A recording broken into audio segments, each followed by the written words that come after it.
أعوذ بالله من الشيطان الرجيم. بسم الله الرحمن الرحيم. ربنا وابعث فيهم رسولا من أنفسهم يتلو عليهم آياتك ويعلمهم الكتاب والحكمة ويزكيهم إنك أنت العزيز الحكيم. صدق اللہ العظیم. سورہ البقرہ آیت نمبر 129 آپ کے سامنے تلاوت کی، جس کا ترجمہ کچھ اس طرح ہے. حضرت ابراہیم علیہ السلام اللہ سے دعا کر رہے ہیں بیت اللہ کو تعمیر کرنے کے بعد.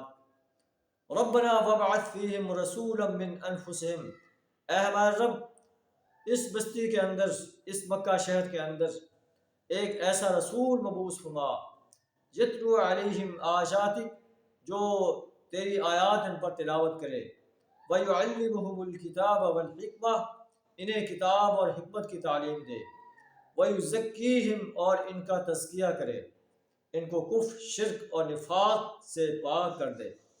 انک انت العزیز الحکیم، بے شک تو غالب ہستی ہے، زبردست ہستی ہے، بڑی قوت والی ہستی ہے، حکمت والی ہستی ہے.